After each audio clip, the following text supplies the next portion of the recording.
bendera Osmania. Di sebelah kiri ini yang masih menjadi bendera Turki ialah bendera Osmania yang simbol kepada kerajaan Islam yang terbesar ketika itu. Dan bendera Aceh ialah bendera yang sama, cuma diletakkan pedang. Bendera Melaka masih sama seperti bendera Turki sekarang. Melaka ketika Sultan Melaka masih menggunakan bendera yang sama. Bahkan Filipina juga menggunakan bendera yang sama. Maksud kita namanya itu kerajaan Sulu. Dan di Maluku, Al-Muluk, nama sekarang Maluku, juga kerajaan Islam yang menggunakan bendera yang sama. Maksudnya kita adalah Osmania. Tetapi tidak pernah ada satu buku pun di negara kita yang tulis bahawa negara kita berada di bawah Osmania. Bumi ini yang dinamakan sebagai bumi emas. Bumi emas ini dalam sejarah yang paling awal yang dapat kita kesan, dilukis oleh seorang pengembara yang bernama Ptolemy, berasal dari Mesir. Dia mengembara ke sebelah timur, tujuannya lah untuk mencari syurga. Dan dia adalah orang yang antara agama sebelum agama Nabi Isa. Barangkali juga dia beriman dengan Nabi Isa, barangkali tidak. Dan dia ingin mencari apa yang disebut dalam Bible, iaitu apa yang mereka sebut sebagai Garden of Eden. Garden of Eden ialah mereka percaya di mana letaknya tempat Adam dan Hawa, Adam and Eve, Nabi Adam dan Hawa. Mengikut percayaan mereka, dia bukan duduk di syurga di atas langit, tetapi di atas muka bumi. Mereka mencari dan mereka temui satu bumi yang mereka jangka inilah tempatnya. Walaupun ini mitos, tetapi itulah yang mereka sebut dengan negara kita. Disebutnya Aura Charonesis, iaitu semenanjung emas dalam bahasa Greek. Cuba kita lihat di sini. Peta ini dilukis pada satu misi. Kita lihat garis khatulistiwa itu lalu tengah-tengah tanah Melayu. Tetapi sekarang tanah Melayu, khatulistiwa ini berada di selatan Singapura. Saintis ataupun ahli kaji bumi menjangkakan seluruh Asia Tenggara pada awalnya satu tanah, lalu berkecah melalui muka bumi ataupun kepa bumi yang sangat besar yang memisahkan Sumatera daripada tanah besar, memisahkan Jawa, memisahkan Borneo, sehingga akhirnya kita terpisah. Sebab buktinya khatulistiwa ini sekarang berada di selatan Singapura. Tetapi pada peta ini dia duduk tengah-tengah semenanjung, seolah-olah dia satu tanah. Cukup menarik. Peta yang dikaitkan dengan Kepulauan Melayu tidak wujud. Dan ada dua buah bandar yang besar di sini. Satunya bernama Primula, dan satu lagi namanya ialah yang susah nak baca di bawah itu, Cole, C-O-L-E. Apa nak baca tak tahu, tapi ini tulis oleh Ptolemy. Lalu orang Terengganu mentafsirkan Primula ini ialah satu bandar di Terengganu. Maksudnya Terengganu bumi yang paling maju satu masa dulu. Dan bandar yang satu lagi Cole. Lalu ahli sejarah Terengganu cuba kena pasti Cole dengan Kemaman dan Primula dengan Kuala Terengganu. Saya rasa tidak benar. Sebab peta ini menggambarkan dua bandar ini telah pecah, dan barangkali dia berada di Filipina sekarang. Barangkali tidak, barangkali Borneo, tetapi itulah sejarah yang dihubungkan dengan bumi kita. Mereka datang ke sini, mereka temui bunga ini. Mereka sebut Flower of Paradise, sebab mereka jangkakan kita adalah syurga. Jadi budaya inilah yang menyebabkan mereka menyebutkan bahawa kita adalah bumi emas. Dan mereka temui burung ini, namanya Birds of Paradise, burung syurga ataupun burung kasawari, bukan burung cendrawasih. Oleh sebab itu mereka temui satu makhluk yang ajaib yang tidak dapat di mana-mana di dunia, iaitu burung ini yang sangat ganjil, tak pernah ditemui di atas muka bumi. Jadi mereka membuat satu kepercayaan karut bahawa dia berada di kayangan. Kita inilah yang menghubungkan bumi ini dengan Eropah, dan mereka juga datang ke sini. Dalam konteks orang barat, gunung ini dinama Gunung Ophir, Mount Ophir. Di sini kita panggil Gunung Leda. Kenapakah mereka sangat mementingkan Gunung Ophir? Sebab Gunung Ophir tersebut dalam Bible. Gunung Ophir mengatakan dalam Bible. Sebab sejarah sebelum Islam, maka Bible menjadi tema kepada kajian Asia Tenggara. Di dalam Bible disebut Nabi Allah Sulaiman AS menghantar jin untuk mengambil emas daripada Mount Ophir. Ini kisah Bible.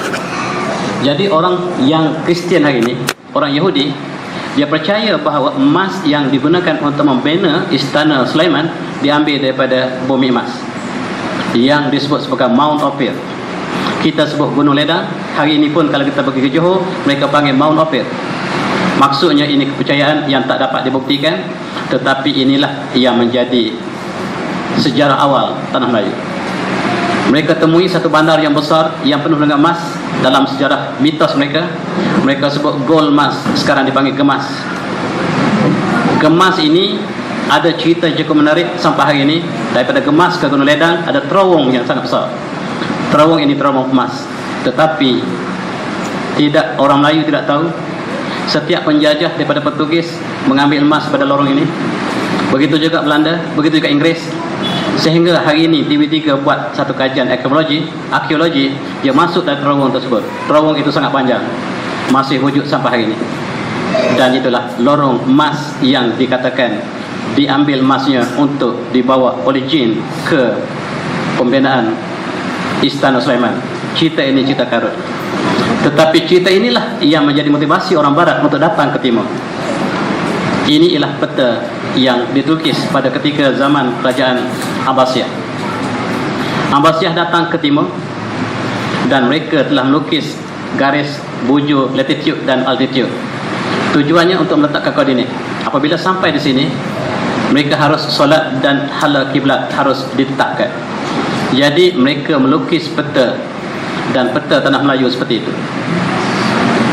Tadi kita lihat seluruhnya adalah satu ketul, satu tanah saja. Tetapi ketika kurun yang ke-8, ke-7, dia telah mula pecah.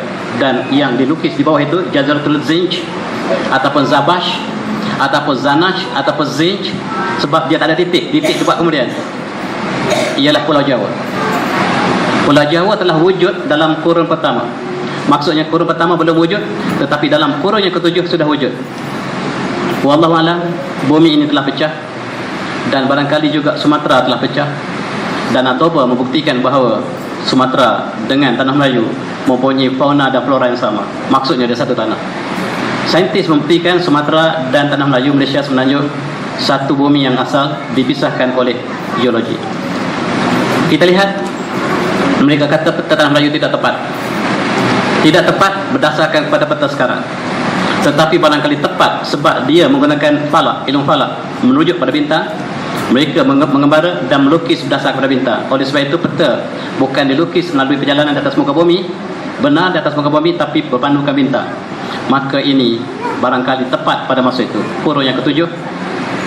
Dan ketika itulah orang Islam memanggil dalam sejarah Islam, umpamanya yang tulis oleh Ibn Athir Al-Kamil fi Tarikh ataupun Ibn Kathir dalam Al-Bidayah wa Nihayah, dia sebut bumi ini ialah bumi yang disebut sebagai Al-Hindi Asy-Syarqiyah, India Timur. Dalam konteks Islam, bila disebut India, maksudnya kita, bukan India sekarang. Oleh sebab itu mereka jumpa Asam Jawa. Asam Jawa ini disebut sebagai Tamar Al-Hindi, Tamar India. Inggris panggil Tamrin. Maksudnya Hind, maksud di sini ialah Jawa.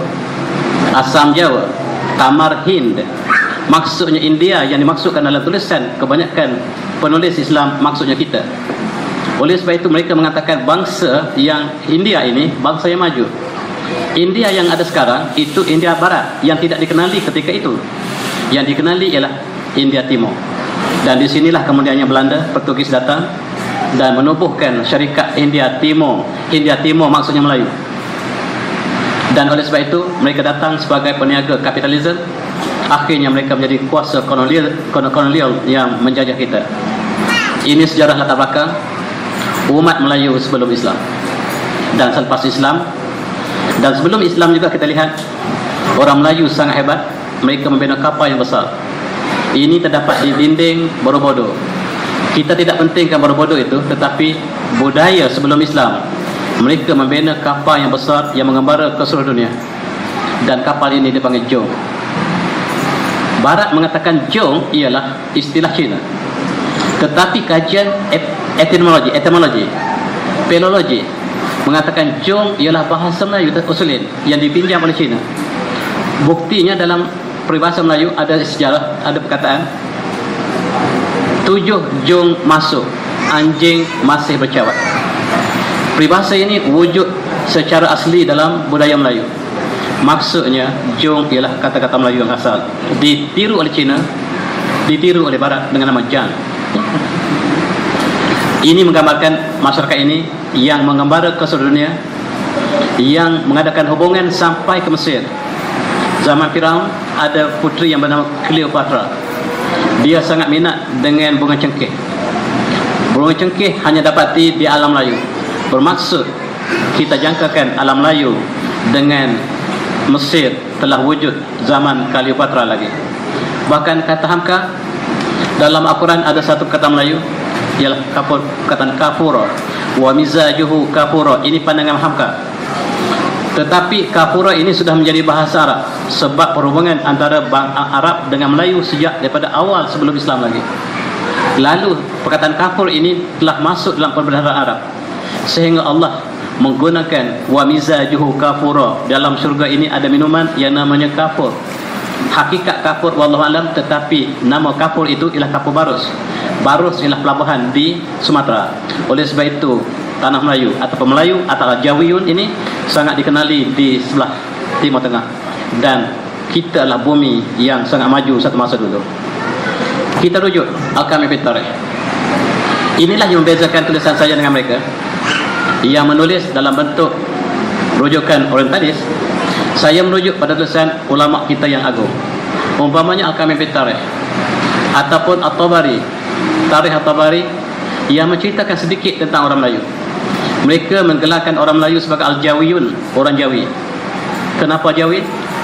Sebab dalam sejarah Islam dikatakan ketika Sayyidina Muawiyah, ketika pemerintahan Sayyidina Muawiyah telah dilantik menjadi gubernur di Syria, dan dia telah melengkapkan satu armada laut, dan dia sendiri telah berlayar sampai ke Hindia Timur. Itu catatan Arab. Dan dia sampai ke Jawa. Lalu bangsa Jawa ini dipanggil Al-Jawi. Lalu seluruh bangsa Asia Tenggara yang sama ciri dengan orang Jawa disebut Al-Jawiyun. Sama ada kita orang Tanah Melayu, Filipina ataupun orang Kemboja, petani, semuanya dicirikan dengan masyarakat Jawa. Maksudnya Jawa adalah bumi pertama yang ditemui oleh orang Islam, yakni khususnya oleh Khalifah Muawiyah. Oleh sebab itu Islam sampai ke tanah Melayu sangat awal, ketika zaman selepas Rasulullah, yakni selepas sahaja Khalifah Osman telah sampai di sini. Begitu juga dalam sejarah Islam, pakcik Rasulullah Sa'ad bin Abi Waqqas telah sampai ke China, dan sampai ke China Sa'ad bin Abi Waqqas dalam sejarah telah kembali semula ke Madinah dan datang sekali lagi kali terakhir ke China dan melalui tanah Melayu. Dan ini adalah di antara secatatan sejarah silam yang barangkali kita tidak boleh nak sahkan atau nafikan. Tetapi yang menarik yang disebutkan oleh At-Tabari. At-Tabari menulis seperti berikut. Saya petik sebahagian daripada tulisan At-Tabari. Dia kata seperti berikut. Dia kata wa wulida li Ibrahim AS Ismail wa huwa akbar waladihi wa ummu Hajar wa hiya Qibtiyah wa Ishaq kana dari Al-Basr wa ummu Sarah ibn Tanwil bin Nahur bin Sarah bin Arut bin Falih bin Amir bin Afashad bin Sam bin Nuh AS wa Madan wa Madian wa Yaqsan wa Zamran As-Saf wa Sah wa Ummaham Qanturah binti Maktur min Arab Al-Aribah. Ini Tabari menulis. Dia kata seperti berikut. Nabi Ibrahim ada 3 orang isteri. Isteri pertama yang melahirkan Nabi Ismail namanya Hajar, dan dia membentuk bangsa Arab. Kemudian daripada isteri keduanya bernama Sarah yang melahirkan Ishak, yang matanya buta, dan melahirkan bangsa Israel melalui Nabi Yaqub AS. Dan kemudian kita lihat mengikut At-Tabari, Nabi Ibrahim selepas kematian 2 isterinya, dia berkahwin dengan orang yang ketiga daripada timur, namanya Qanturah. Dia melahirkan 6 orang anak. Yang pertama nama Madian, Yaqsan, Zamran, Asbaq, Wasakh, dan ibu mereka bernama Qanturah. Dalam sejarah umat Islam yang ditulis oleh penulis-penulis Islam mengatakan mereka datang daripada India Timur, maksud daripada alam Melayu. Tetapi yang mana catat saya tidak dapat pinpoint lagi sebab At-Tabari tidak sebut Asyarqiyah, Hind atau Syarqiyah. Tetapi saya baca tulisan orang lain mengatakan Qanturah berasal daripada Timur. Daripada mana wallahu a'lam. Nabi Ibrahim pula dia minta seluruh anaknya daripada keluarga Qanturah ini berpindah ke Timur, kecuali seorang anaknya bernama Madian. Madian diminta supaya kekal di semenanjung Arab, tetapi anaknya 5 lain supaya dia mengembara ke sebelah timur dan membentuk bangsa-bangsa yang baru. Itulah bangsa Jawi, kata At-Tabari. Adapun Madian ialah pakcik orang Melayu, membentuk satu bangsa yang besar di semenanjung Arab. Tetapi bangsa ini, kaum ini telah mendahaka kepada Allah. Lalu Allah menghantar Nabi Syuaib kepadanya. Nabi Syuaib adalah daripada anak dan ada keturunan daripada Madian. Madian ialah anak Nabi Ibrahim. Dan mereka menderhaka kepada Allah, menderhaka kepada Rasulnya. Lalu Allah musnahkan mereka sebagaimana Allah sebutkan dalam surah ini, surah Al-A'raf. Wa ila Madiana akhum Syuaiba qala ya qaumi ibudullaha ma lakum min ilahin ghairuh qad ja'atkum bayyinatun min rabbikum fawfil kaila wal mizan wa la tabkhasun nasa syahum wa la tufsidu fil ardi ba'da islahiha dzalikum khairul lakum in kuntum mu'minin. Kepada kaum Madian kami utuskan saudara mereka bernama Syuaib. Lalu Nabi Syuaib berkata kepada kaumnya, wahai kaumku, sembahlah Allah dan tidak ada Tuhan selain padanya, dan telah datang pada kamu keterangan daripada Tuhan kamu, dan hendaklah kamu sempurnakan timbangan dan cukupkan sukatan. Jangan kamu menipu dalam perniagaan, jangan melakukan kemusnahan di atas muka bumi selepas kamu melakukan kebaikannya, dan itulah lebih baik pada kamu sekiranya kamu beriman. Seruan yang diberikan oleh Nabi Syuaib kepada kaumnya yang suka menipu. Kaum Madian suka menipu dalam perniagaan. Mereka melakukan penipuan dalam perniagaan dan Allah telah musnahkan mereka sebab mereka telah melakukan kerosakan yang besar di atas muka bumi. Mengikut At-Tabari, dialah pakcik orang Islam, orang Melayu. Dan yang 6 lagi, yang 5 lagi diminta oleh Nabi Ibrahim supaya mengembara ke timur. Nabi Ibrahim dikenalkan umur yang panjang. Dia sempat melihat anak cucunya yang ramai, dan disebut oleh Tabari bahawa keturunan inilah yang bentuk bangsa Al-Jawiyun, bangsa Melayu yang disebut dalam polis forensik sebagai bangsa Mongolai. Dalam dunia ada 3 bangsa yang besar, iaitu bangsa Semitic, bangsa yang satu lagi disebut Semitic, satu disebut sebagai Afrika ataupun Negro, dan yang ketiga lah Mongolai. 3 bangsa utama dunia. Darah juga ada 3, A, O, B. Hanya 3 ayat. AB bukan jenis darah, dia adalah darah yang ganjil, yang tidak dapat identify sama ada A atau B, lalu disebut sebagai AB. Bagaimanakah Nabi Ibrahim boleh sampai ke timur? Nabi Ibrahim mukjizatnya adalah Buraq. Sama seperti Rasulullah yang mengidisrakan daripada Baitul Maqdis, daripada Masjidil Haram ke Baitul Maqdis, Nabi Ibrahim juga dikenakan Buraq yang sama. Nabi Ibrahim mengembara dengan cepat di seluruh atas muka bumi sebagaimana Nabi Sulaiman diberikan mukjizat pergerakan dengan laju dengan angin. Maka tidak heran kalaulah Qanturah berasal dari timur. Dan kita lihat Nabi Ibrahim berdoa selepas membina Kaabah, Rabbana waj'alna muslimaini laka wa min dzurriyyatina ummatan muslimatan laka wa arina manasikana wa tub 'alaina innaka antat tawwabur rahim. Shadaqallahu azim. Wahai Tuhan kami, jadilah kami berdua, kami ketika ini Nabi Ibrahim dan Ismail sedang membina Kaabah dan selesai pembinaannya, lalu doa ini ditujukan kepada Allah SWT. Wahai Tuhan kami, jadilah kami orang yang tunduk patuh pada kamu dan juga daripada zuriat kami, ummatan muslimatan, ya umat yang tunduk patuh pada kamu, warina manasikana, perlihatlah pada kami bagaimanakah ibadat haji ini harus dilakukan, wa tub 'alaina, dan terimalah taubat kami, innaka antat tawwabur rahim, sesungguhnya engkau Maha menerima taubat. Sekiranya benar apa yang dicatat oleh Tabari, apa kira benar disebut oleh Qurtubi, sebab Qurtubi juga mencatat yang sama.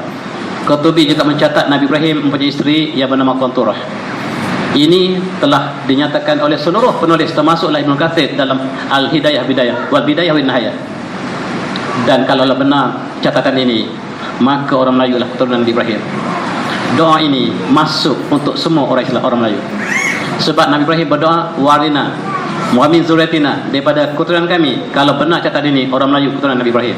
Saya tidak tahu apakah benar atau tidak, tetapi catatan Tabari menyatakan demikian.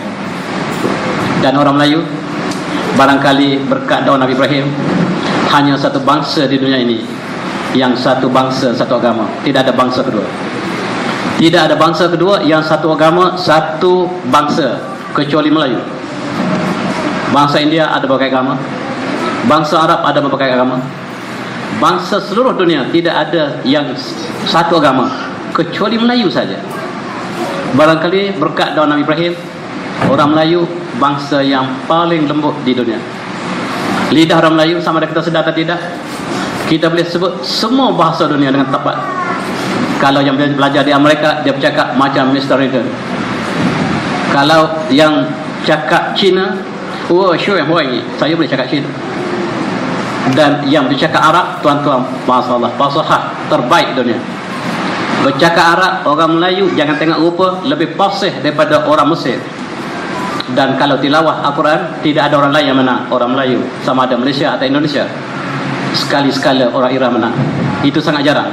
Menunjukkan lidah orang Melayu sangat-sangat fasih. Dan inilah barangkali keturunan Nabi yang sangat mulia yang duduk di timur. Kita tidak sedar, tetapi ada negatifnya. Bangsa ini mudah dieksploitasi. Apabila rajanya memeluk agama Hindu, seluruh penduduknya memeluk agama Hindu. Apabila penduduknya memeluk, rajanya memeluk Buddha, seluruh rakyat memeluk Buddha. Sebab mereka sami'na wa ata'na dalam konteks raja. Dan alhamdulillah, bila Islam datang, Raja Melaka memeluk Islam, seluruh orang Melayu memeluk Islam. Dan akhirnya bila kita merdeka, Melayu ditakrifkan bangsa yang mengamal budaya Islam, yang tinggal di senaja Melayu. Itu sehingga tarifan perlembagaan meletakkan Islam sebagai tarifan Melayu. Sama ada dia masih valid sekarang atau tidak, saya tidak tahu. Tetapi maksudnya Islam itu dicirikan Melayu oleh perlembagaan, kerana tidak ada orang Melayu yang tidak Islam ketika sebelum merdeka. Cukup ganjil dan antropologi mengatakan kenapa orang Melayu cukup mudah dipengaruhi. Tengku Abdul Rahman, ketika dia menjadi Perdana Menteri Malaysia, dia pernah berucap, dia mengatakan, saya bernasib baik, saya merintah bangsa yang paling mudah dibentuk di dunia, bangsa Melayu.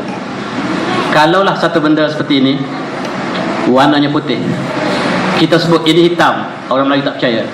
Esok ini hitam, tak percaya. Lusa ini hitam, semua percaya. 3 kali ya kita sebut dia hitam, walaupun semua tengok putih. Dan mereka kata hitam, sama seperti pemimpin mereka. Inilah sifat orang Melayu yang digambarkan oleh seluruh pengkaji. Dan ada baik negatif, ada positif. Kalau kita pergi ke England, kita pakai kot macam orang Barat. Kalau pergi Mekah, cepat-cepat kita pakai jubah dan kita pakai macam Arab. Orang Melayu cukup cepat meniru. Ini sifat yang harus digunakan oleh pemimpin, pendakwah, dan para dai harus memahami sifat ini, bahawa orang Melayu harus dilihat dalam konteks untuk memenangi hati mereka. Di Melaka, tentera Islam tak pernah datang, yang datang ialah saudagar yang amanah. Di Melaka kita lihat orang Melayu sebelum Islam, mereka berniaga dengan penipuan. Wailul lil mutaffifin alladzina, itu disebut dalam Al-Quran bahawa dalam orang Arab melakukan penipuan, celaka bagi mereka yang melakukan penipuan dalam perniagaan. Perkara yang sama berlaku di Melaka. Saudagar di Melaka sebelum Islam, saudagar dalam masuk Melayu ialah perniagaan dalam bentuk manipulasi untuk menjana keuntungan maksimal, sama seperti kapitalisme hari ini. Tetapi apabila Islam, saudagar Islam datang, mereka datang bukan untuk monopoli, tapi mereka datang sebagai persahabatan, perniagaan sebagai ibadat. Mereka menjadi umat ataupun peniaga yang sangat-sangat amanah. At-tajir amin, anak wa tajir amin kahataini fil jannah. Dalam hadis, saya dengan saudagar yang amanah seperti 2 jari ini dalam syurga. Ataupun ma'as-siddiqin, saudagar yang amanah bersama dengan para siddiqin wa syuhada dalam syurga. Itu hadis-hadis yang kita baca menunjukkan bahawa saudagar yang amanah yang sangat lembut berurus tenaga di Melaka menambat hati budi orang Melayu sehingga seluruh orang Melaka memeluk Islam. Kita lihat Bagaimanakah tidak ada seorang pun tentera yang datang untuk memaksa orang Melayu memeluk Islam. Cuma yang datang ialah peniaga-peniaga yang amanah. Di manakah asal orang Melayu? Ada dah banyak teori. Kita lihat, inilah bumi yang terawal yang paling maju di Asia Tenggara, namanya Champa. Secara kebetulan inilah bumi Melayu yang barangkali orang Melayu tidak tahu. Negerinya bernama Indrapura, yang P. Ramlee buat selalu cerita Indrapura itu sebenarnya bukan di Pahang, tetapi di Champa. Sekarang sudah menjadi bandar Hanoi. Bandar Wijaya, pusat negara Islam, bukan, ibu negara Melayu, namanya Wijaya. Terletaknya di Vietnam sekarang. Namanya bandarnya Kontorah, barangkali nama Kontorah tadi. Barangkali ibu orang Melayu dirakamkan sebagai sebuah bandar, Bani Kontorah, lalu kekal nama Kontorah sebagai bandar besar di Champa. Dan bandar yang bawahnya Panduranga. Ini dia hidup semasa kerajaan Hindu. Orang Melayu dalam sejarah Vietnam, dan di situ ialah masyarakat Champa, itulah asal usul orang Melayu. Di sinilah mereka membentuk satu bangsa yang besar. Mereka menguasai laut. Laut itu dinamakan Laut Champa. Sekarang sudah dikenali sebagai Laut Cina Selatan. Champa ialah bangsa Melayu yang utama. Dan mereka telah dikalahkan oleh tentera daripada timur, daripada utara, namanya tentera Biak. Kita lihat dalam sejarah Melayu, ada syair Siti Zubaidah. Syair Siti Zubaidah ini menceritakan bahawa suaminya bernama Zainal Abidin, dan dia telah ditawan oleh tentera Cina. Maka Siti Zubaidah telah keluar berperang, memimpin bala tentera, dan dia berpakaian seperti lelaki, sehingga akhirnya dia dapat menawan kembali tentera Cina. Sejarah ini dirakamkan dan kita padankan dengan sejarah perjuangan orang Melayu di Champa. Maksudnya tentera Cina yang dimasukkan oleh dalam syair tadi rupa-rupanya orang Vietnam. Orang Vietnam disebut Cina dalam konteks Melaka pun, dan Puteri Hang Lipo itu pun daripada Champa, dan oleh sebab itulah mereka mengatakan daripada Cina. Ini satu pandangan, barangkali tepat, barangkali tidak tepat. Adapun orang Melayu asalnya di Champa ini adalah sebagai satu sejarah yang mutawatir. Di sinilah mereka membina kerajaan yang pertama di dunia, kerajaan Melayu pertama di dunia, namanya Kerajaan Funan. Kerajaan Funan telah terdiri sebelum kurun pertama Mesir. Dan pada tahun kurun yang pertama Mesir, dia sudah membentuk sebuah kerajaan. Maksudnya mereka sudah wujud sebelum kurun persatu pertama. Kita lihat di Champa ini peninggalan orang Melayu, dan kita dikalahkan sejak daripada kurun ke-14. Orang Melayu pertahankan Hanoi, bandar mereka bernama Indrapura. Akhirnya mereka dikalahkan oleh tentera Vietnam. Kita lari sampai ke Wijaya, meninggalkan Indrapura kepada orang Cina, maksudnya orang Vietnam. Kemudian dipertahankan selama 200 tahun di Wijaya. Akhirnya kalah lagi orang Melayu, mereka lari ke Kontorah. Separuh bumi Melayu telah hilang. Akhirnya dalam kurun ke-16 orang Melayu dikalahkan, mereka sampai ke Panduranga. Mereka bertahan lagi, dan mereka akhir sekali kalah total. Mereka bertahan di Ho Chi Minh sekarang. Ho Chi Minh ialah bandar Melayu yang terakhir, dan apabila dikalahkan, orang Melayu lari daripada bumi asalnya. Mereka lari. Ketika itu Osmaniyah telah wujud. Kerajaan Osmaniyah datang ke sini. Ketika itu orang Champa telah masuk Islam. Maka mereka bawa orang Champa ini ke pergi seluruh kawasan Osmaniyah, dan mereka letakkan dia di Aceh. Kebanyakan orang Champa yang lari ini, inilah orang Melayu yang kalah. Mereka dihantar ke Kedah. Kedah ini namanya kalah dalam sejarah Islam. Kedah dinamakan kalah, maksudnya orang Champa yang kalah. Dan apabila Islam datang, nama kalah ditukar menjadi Qadah. Oleh sebab itu dalam Tahqiq Malil Hind yang tulis oleh Al-Biruni, dia sebut ada negeri namanya Kalah, dan kita identify negeri itulah Kedah. Kedah baru saja ditukar sebab Islam tidak membenarkan nama-namanya negatif digunakan untuk negara ataupun untuk individu, lalu ditukar oleh para pengembang Islam atau pendakwah dengan nama Qadah. Berapa pemuda-pemuda yang pengkaji sejarah cuba trace bilakah nama Kedah yang awal sekali digunakan. Ini ialah kajian antropologi, inilah kajian arkeologi, inilah kajian untuk menyemak sejarah kita.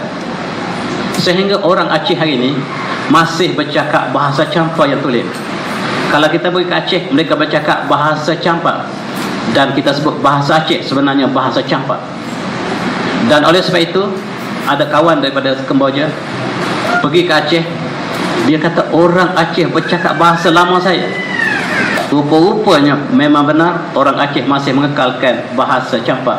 Kalau nak tahu bahasa campak, pergi Aceh, dan itulah bahasa orang Melayu pertama. Apabila orang Melayu telah dikalahkan, mereka lari pertempuran, ada yang sampai ke Pekalan Campak, sekarang kita panggil Pekalan Cepa. Mereka telah sampai ke Borneo, mereka telah sampai ke Jawa, mereka telah sampai ke Sumatera, dan mereka dibawa ke India, bahkan dibawa ke Istanbul. Itulah orang Melayu yang sudah kalah. Ini sejarah yang tidak bertulis. Dan sejarah Turki juga menyatakan bahawa mereka banyak menolong orang Melayu Al-Jawiyun yang kalah peperangan. Orang Melayu ni orang yang sentiasa kalah. Bila mereka datang ke sini, mereka menjadi satu kaum yang besar, menaklukkan seluruh kawasan ini. Mereka ialah kuasa maritim yang terbaik dunia mengikut catatan Barat. Barangkali kita juga dipuji Barat sekali-sekala. Barat kata inilah bangsa yang paling agung dalam maritime, dalam sejarah pelayaran. Orang Melayu mempunyai kesan kapal di mana-mana saja. Di Istanbul mereka menggali arkeologi, temu kapal Melayu. Di China mereka temui kapal Melayu. Di seluruh dunia, maksudnya Melayu melayar ke seluruh dunia, sehingga laut ini dikenali Laut Campak. Tetapi sayang, ini kenangan indah yang sudah tidak ada lagi. Campak sudah hilang sama sekali di Vietnam, sehingga dia masuk ke Kemboja. Kemboja ini namanya Khmer asalnya, dan mereka membentuk satu masyarakat baru di Khmer. Dan kita sangka Kemboja ini berada di Kemboja, tetapi mereka berasal di Vietnam. Kalau tuan-tuan pergi ke Vietnam, jangan sebut Campak, polis dia akan tangkap kita. Dan saya pernah sebut Campak di Vietnam dalam satu MOU. Saya tidak sengaja sebut Campak. SB dia penuh dengan saya, sebab Campak haram disebut di Vietnam. Takut kita tahu bahawa bumi Vietnam ialah bumi kita, oleh sebab itu harus ditutup dalam sejarah. Tetapi dalam museum mereka, mereka senaraikan pemimpin bandar Hanoi yang daripada lampau, daripada kurun 14, daripada kurun 12 sampai kurun 14, pemimpin mereka adalah orang Melayu. Kemudian sampai kurun 15 masih orang Melayu. Dan para pengembara, boleh tuan-tuan pelidik masih boleh masuk museum Hanoi yang ada satu kompartmen tajuknya Ruang Campak. Dia gambarkan orang Campak ini pakai semetar macam Kelantan. Perempuannya pakai baju yang dipanggil cekak musang ataupun baju kurung, yang hampir baju kurung. Itu digambarkan orang yang sangat pintar yang pernah berada di bumi Vietnam. Itulah sejarah yang sudah berlalu. Kita bercakap benda yang lama. Ada orang peli saya, kenapa kita harus bercakap benda yang lama, sedangkan kita nak menuju 2020. Saya kata kepada dia, kalau kita memandu di Lebah Raya, kita ada skrin besar lihat ke depan, tetapi 3 cermin ke belakang. Cermin belakang, side mirror 2, tengok belakang, tengok sejarah. Bila kita memotor, kita harus tengok sejarah kita. Bila kita nak mecut, tengok sejarah kita. Kalau tidak, kita dilanggar oleh orang sebelah. Itu betulnya sejarah. Orang yang tak ada sejarah seperti orang tak ada identiti. Orang yang tak ada sejarah seolah-olah orang tidak ada IC, MyCard tidak ada. Dalam MyCard itu sejarah kita, di mana kita lahir, siapa nama ayah kita, dan apa agama kita. Itu semua dicatatkan dalam MyCard. Maksudnya sejarah. Siapa yang tak ada sejarah, dia pelarian sejarah. Sama seperti Tati ataupun orang yang tidak ada identiti kad masuk sebuah negara, pendatang Arab. Kita kenang kembali, ini sejarah sedih. Ketika Siam bernama Kemboja Desa, satu bumi Melayu yang cukup besar. Myanmar adalah bumi Melayu, Siam adalah bumi Melayu, Campak adalah bumi Melayu. Tetapi apa yang sebutkan inilah satu kenangan indah. Tetapi ketika itu mereka belum Islam, dan orang Melayu yang datang daripada Timur Tengah, keturunan daripada Konturah ini, mereka telah kuasai daripada India sampai ke sebelah timur. Mereka pernah duduk di India untuk sementara, dan tempat mereka duduk ini dipanggil Gunung Melayu. Dalam bahasa Sanskrit dipanggil Himalaya. Hi maknanya gunung, Malaya Melayu. Himalaya itu tempat pendudukan orang Melayu yang mereka telah berlalu, dan barangkali sebahagian daripada darah Mongoloid itu termasuk orang India. Dan kita lihat, ini sejarah malang orang Melayu. Orang Melayu apabila mereka telah dikalahkan, mereka datang ke kawasan perhutanan atau pinggir-pinggir pantai di tanah Melayu. Ketika itu orang Melayu sudah ada orang asli di sini, yaitu orang asli. Orang asli orang-orang yang maju. Tetapi orang Melayu yang baru kalah perang ini, mereka sangat-sangat zalim. Mereka membunuh penduduk asli yang ada di tanah Melayu, dan orang ini masuk dalam hutan sampai sekarang. Mereka orang asli yang telah mundur. Kalau kita jumpa Tok Batin mereka, kita panggil, mari Tok Batin, kita mari ke bandar. Tak boleh, Tok Nenek kami pesan orang Melayu jahat, dia akan sembelih kami. Cuba tanya dia. Pergi Sungai Buah, tanya Tok Batin dia. Kami tak akan keluar, sebab orang Melayu di tepi sana, di bandar sana akan bunuh kami. Sejarah Malang inilah di antara sejarah Melayu yang pemimpin Melayu tak nak akui. Sebab kezaliman kita, sebab kita dizalimi, maka orang yang dizalimi ini akan menzalimi orang lain. Dan bangsa terakhir ialah orang asli. Oleh sebab itu, para pendakwah, tanggungjawab kita kembali untuk masuk bersama mereka dan bawa mereka bersama ke dalam masyarakat kita. Ini sejarah untuk kita kenang kembali. Dan di antara penempatan yang terawal, selepas kalahnya orang Islam, Champa telah mulai Islam. Dan yang terkenal di Champa ialah Wali Songo. Wali Songo itu dihantar oleh Osmania untuk sampaikan dakwah kepada orang Champa. Dan lahirlah generasi pertama, yakni dipanggil Sunan Gresik ataupun Sunan Ibrahim. Dia adalah orang Champa, orang Melayu, bukan orang Melayu, maknya orang Melayu. Dan dia dihantar oleh Osmania ke Jawa, dan orang Jawa sangat bangga dengan Wali Songo. Rupa-rupanya orang Kelantan. Tengok Wali Songo. Di Jawa kita pergi ada nama kapal Kelantan, dia sebut Klaten. Di Kelantan ada kapal Jawa. Masjid kapal laut dibina oleh Wali Songo. Dan lepas dia bina masjid di kapal laut, dia pergi ke Demak, dia bina masjid yang sama. Oleh sebab itu desain masjid kapal laut dengan Demak sama saja, dibina oleh Wali Songo, dan Wali Songo berasal daripada Kelantan. Ketika itu namanya Cahaya, namanya negeri cermin. Kelantan asalnya nama cermin, iaitu dicatatkan dalam sejarah petani. Negeri yang bertakhta di situ namanya Kerajaan Cahaya dan Kerajaan Cermin.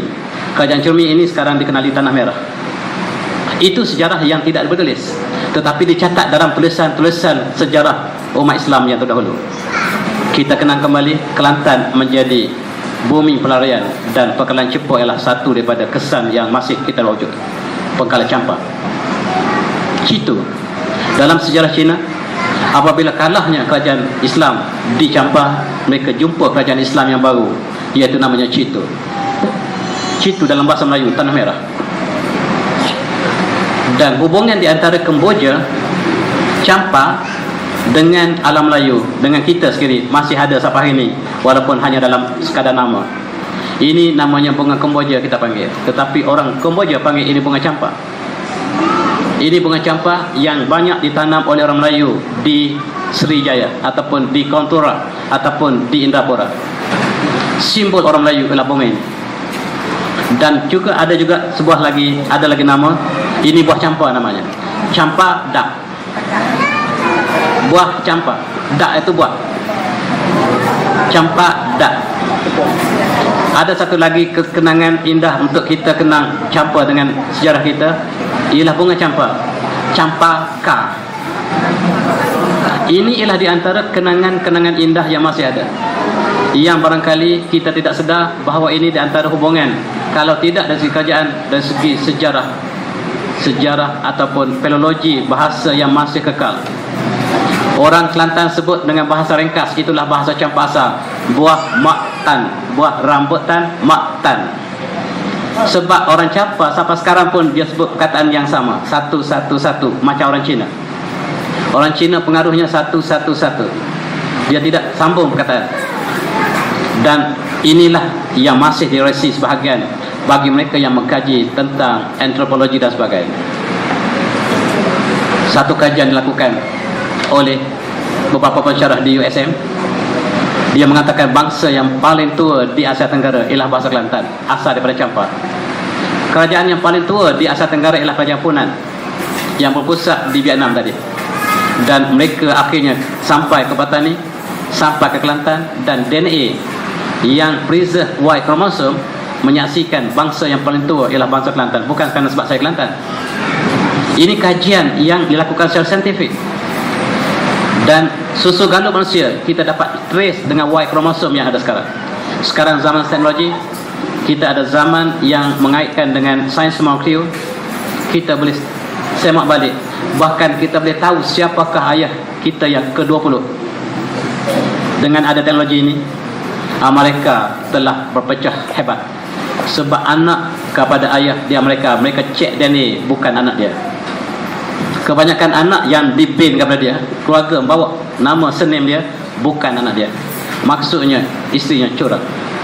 Itulah dengan adanya DNA, maka orang Amerika telah semakin berpecah. Sebab anak yang disangkakan anak, bukan anak. Inilah yang menjadi masalah. Dan teknologi telah mencapai satu daripada perkara tersebut. Saya nak pergi ke petani. Kenapa petani? Petani ada hubungan campak. Bila kalah campak, maka mereka bertumpu ke petani. Ataupun petani wujud lebih awal pada campak, tidak dapat saya kita nak establish, tetapi dia kerajaan yang awal di sebelah timur. Dan inilah kerajaan Langkasuka. Dia bercanggah dengan hikayat Merong Mangsa yang ditulis oleh sejarah Kedah. Sejarah Kedah mengatakan Langkasuka berasal daripada Kedah. Tidak. Dalam Tarikh Petani yang ditulis oleh Syekh Daud Petani, dia mengatakan Langkasuka berpusat di Petani. Oleh sebab itu buku ini tidak diminati. Di sebelah kiri ini namanya Tarikh Petani, sejarah petani yang ditulis oleh Faqih Ali, Datuk kepada Datuk Syekh Daud Petani.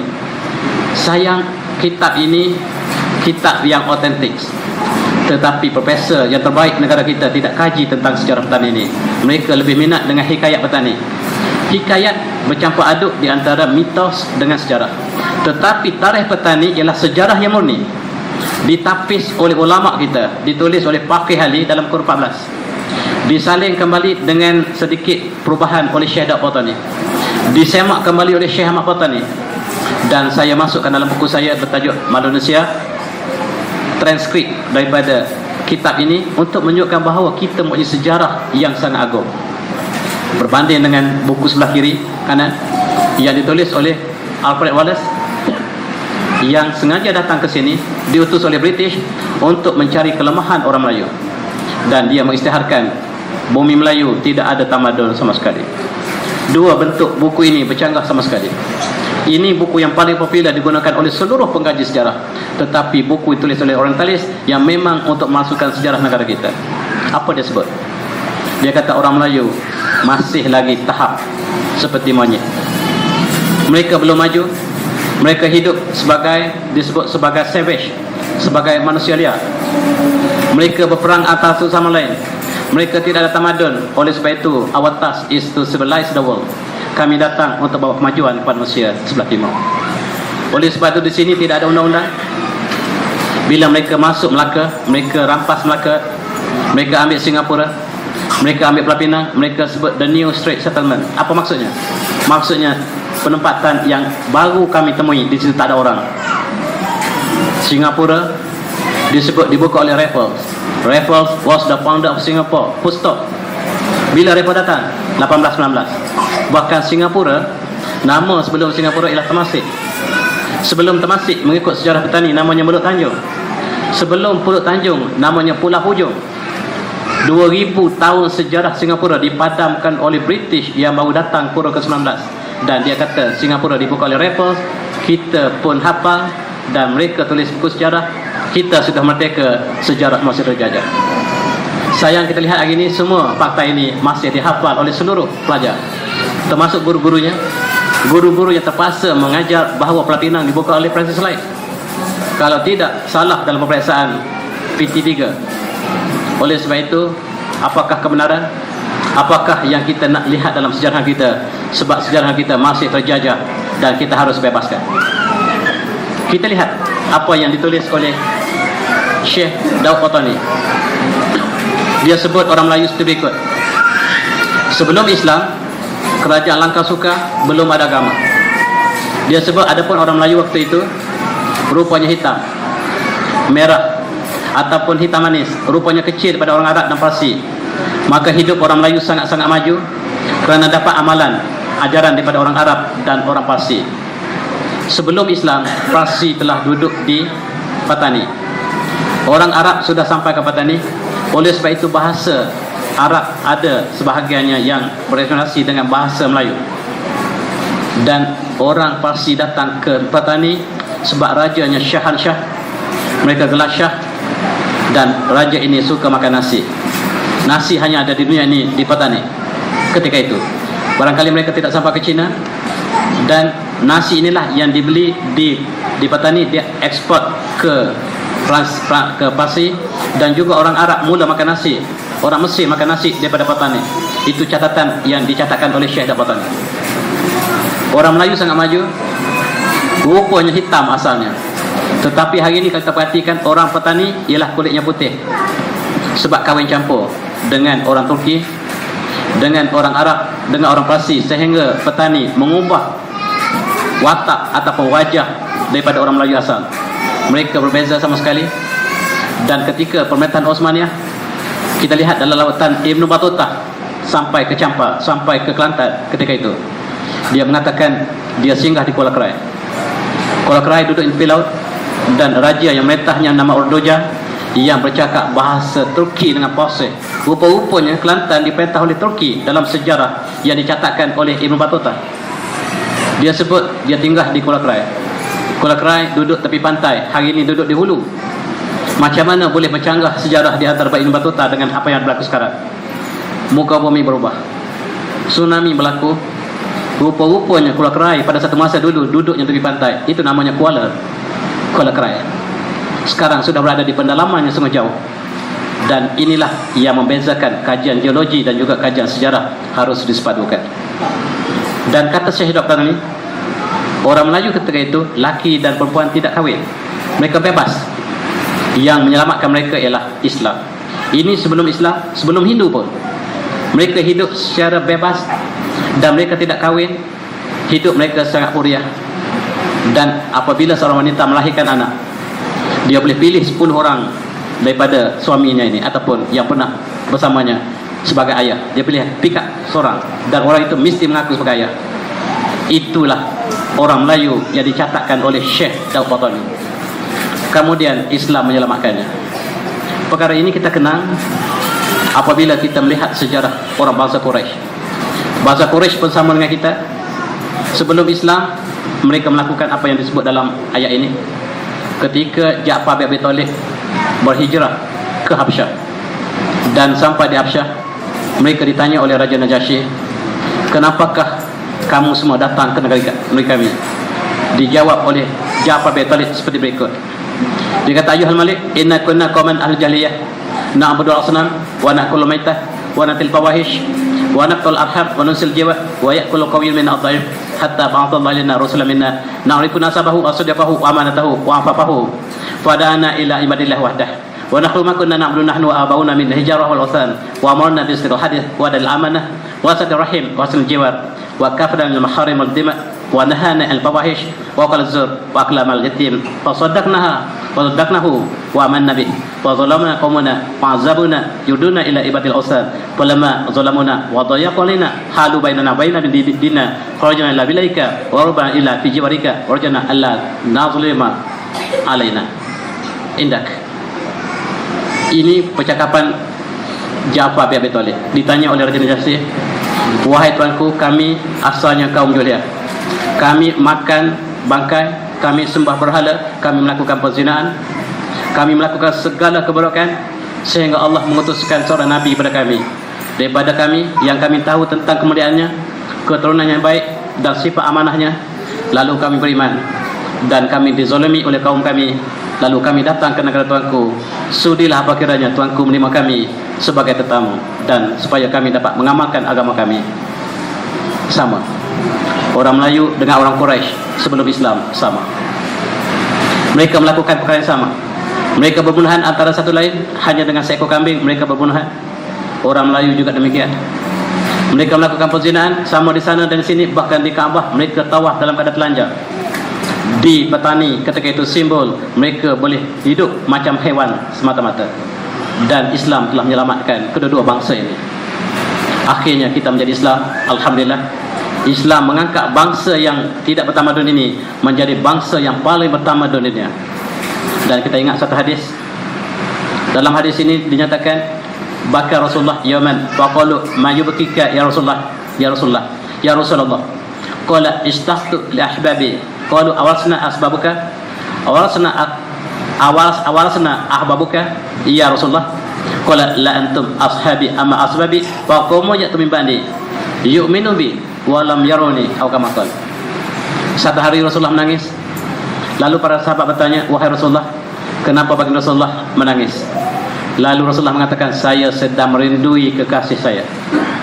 Lalu para sahabat bertanya, apakah kami semua ini bukan kekasih Rasulullah? Lalu dijawab oleh Rasulullah, kamu semua adalah sahabat saya. Tetapi yang saya sedang rindu ini satu kaum yang belum datang lagi, mereka belum dilahirkan lagi. Mereka tak pernah lihat saya, tetapi mereka beriman dengan saya. Itulah yang saya rindui.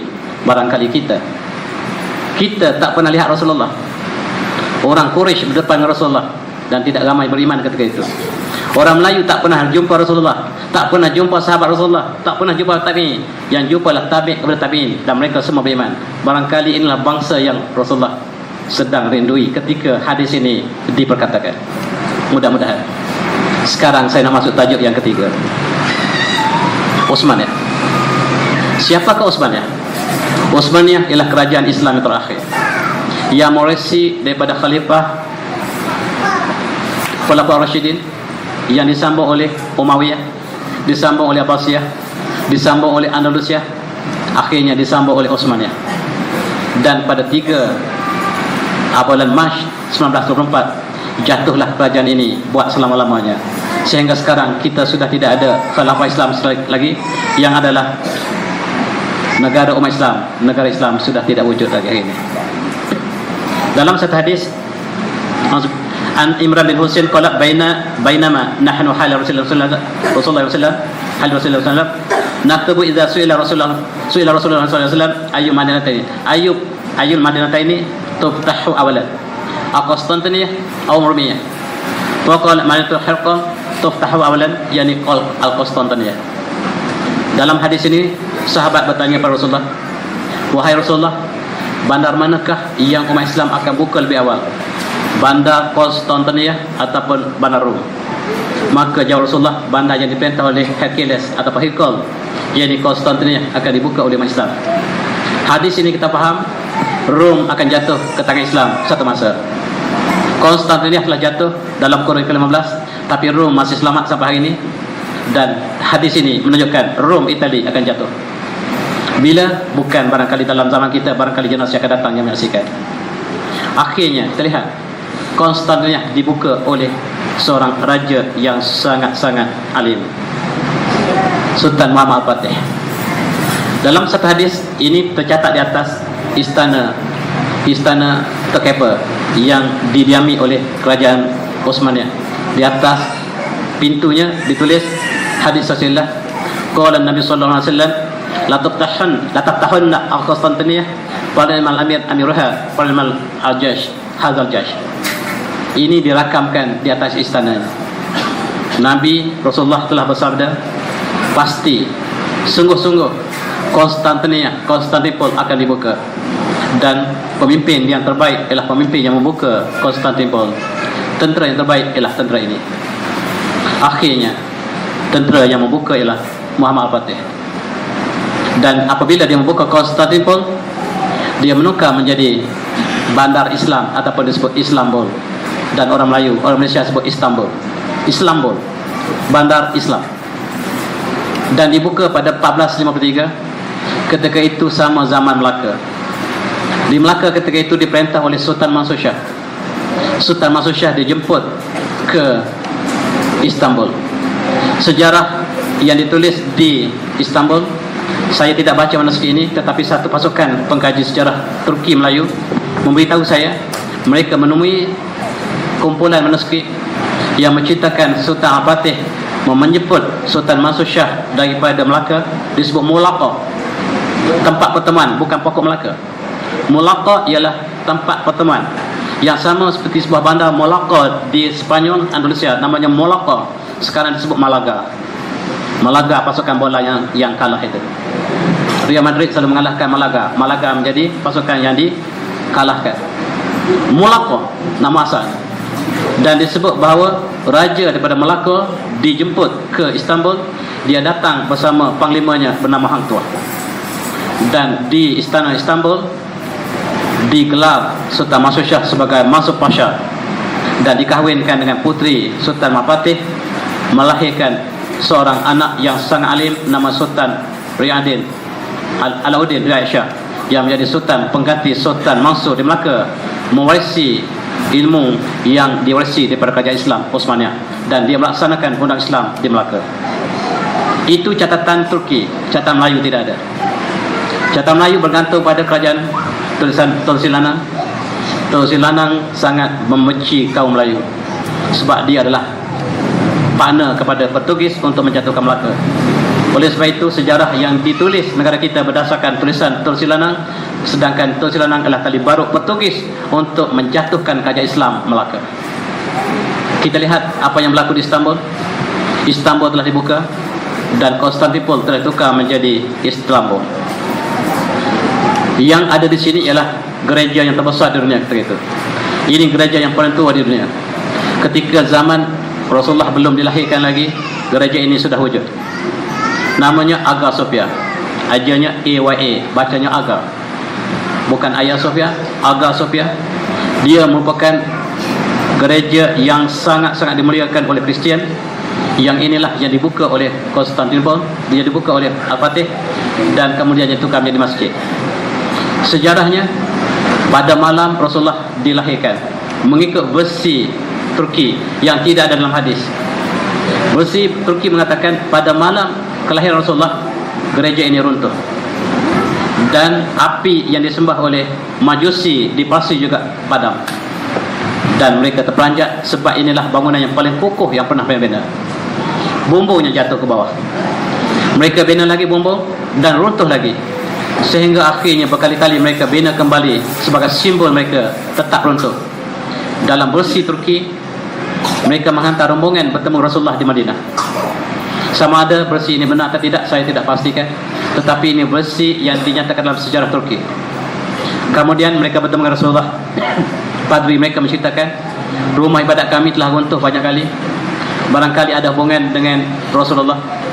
Rasulullah memberikan satu batu pada dia. Rasulullah ludah di atas batu dan beri kepada padri tadi supaya balik letak kepada di atas bumbung ini, dan mereka balik letak di bumbung, dan lepas itu tak pernah runtuh sampai sekarang. Wallahualam, saya tidak dapat pastikan apa, tidak tercatat dalam Tabari, tidak tercatat dalam mana-mana kitab sejarah Islam, tetapi dicatatkan dalam sejarah Turki. Boleh jadi benar, boleh jadi tidak benar. Tetapi hari ini kalau kita masuk ke istana ini ataupun ke muzium ini, kita lihat kesan bumbung yang jatuh berkali-kali pecah. Lantai mamanya sangat tebal, tuan-tuan, mungkin lebih pada sejengkal, pecah. Kita boleh lihat pecah nirkahnya masih kekal di situ, menunjukkan ini bekas jatuhnya bumbung. Dan hari ini mereka pergi tengok bekas bumbung yang jatuh berkali-kali ini.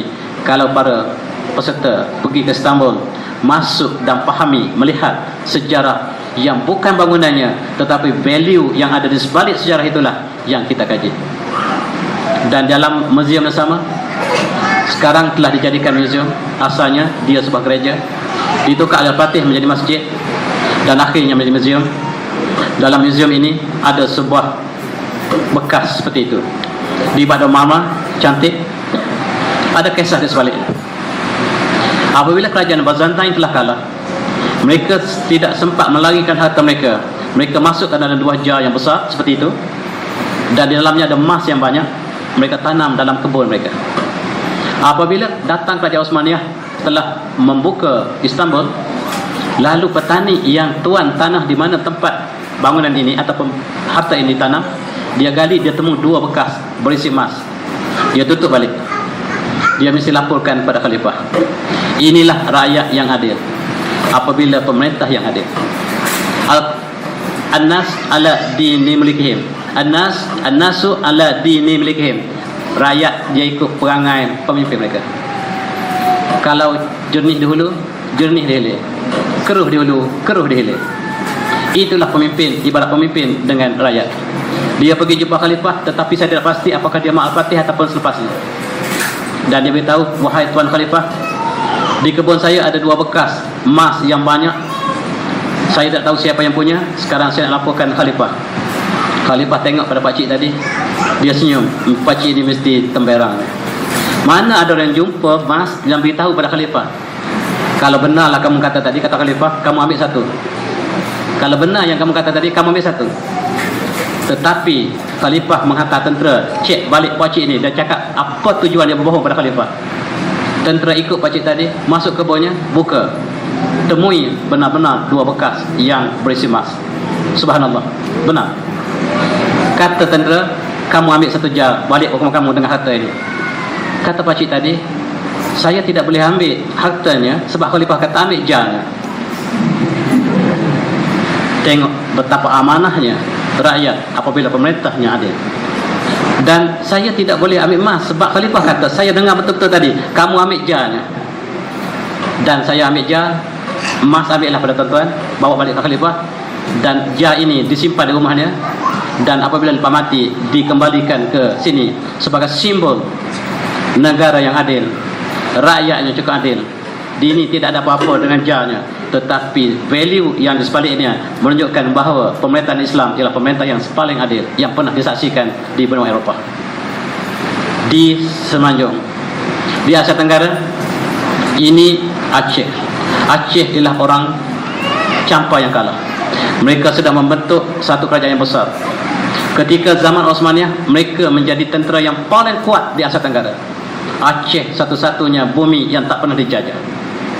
Oleh sebab itu mereka memiliki kepahlawan Melayu asal daripada Campa.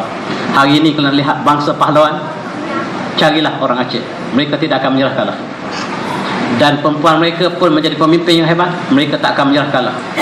Bahkan apabila di zaman era moden, mereka tak tunduk pada Jakarta, sehingga Jakarta tunduk pada mereka.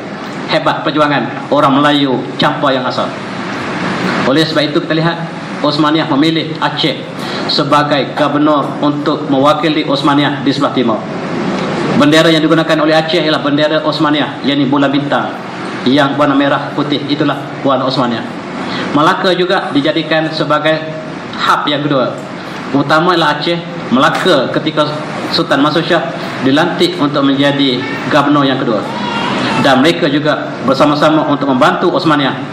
Dan rupa-rupanya alam Melayu ini ialah sebahagian daripada Osmaniyah.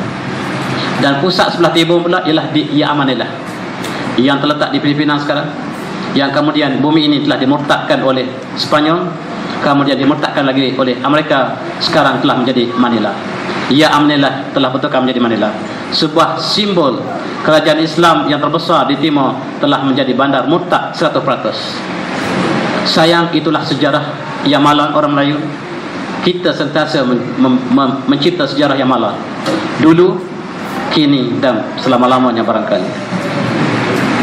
Kita lihat ketika Osmaniyah memerintah di Istanbul, ini ialah Museum Melaka. Sebenarnya bukan ini yang Istana Melaka. Istana Melaka bukan pada kayu. Mengikut Portugis, Istana Melaka ialah di antara istana yang terbesar di dunia ketika itu, yang mengalahkan istana di Portugal. Portugal itu asalnya Andalusia, yang namanya Portugal. Portugal maksudnya limau, oranges, yang sudah menjadi Portugal sekarang. Kita lihat nama-nama di Spanyol, masih lagi kebanyakan nama Islam. Madrid itu asalnya Majri, sungai. Kita lihat di sebelah timur ataupun di belakang selatan di Prancis, namanya Marseille.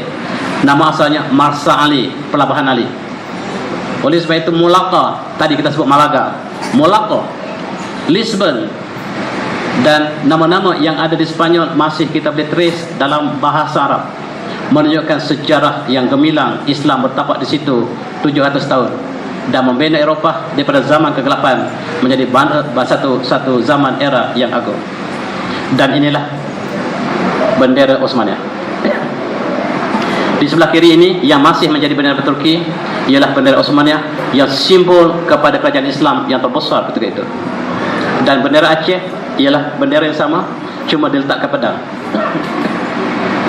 Bendera Melaka masih sama seperti bendera Turki sekarang.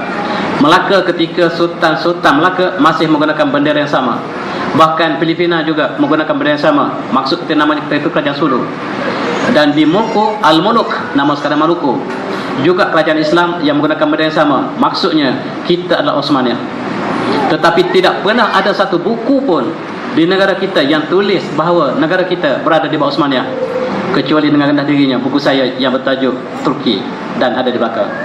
Ini saya cuba tunjukkan kembali bahawa Melaka dengan bukti yang kita ada ialah sebahagian daripada kerajaan Osmaniyah, dan mereka memiliki infrastruktur ataupun logistik tentera yang terbaik di dunia ketika itu.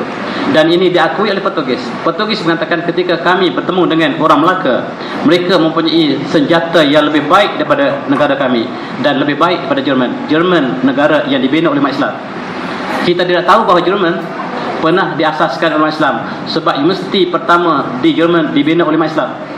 Murid pada Ibn Rushd, iaitu Universiti Frankfurt. Kemudian Universiti Munich dibuka oleh umat Islam. Begitu juga dengan Universiti Leuven, 3 buah universiti besar di Jerman dibuka oleh murid kepada murid Ibn Rushd.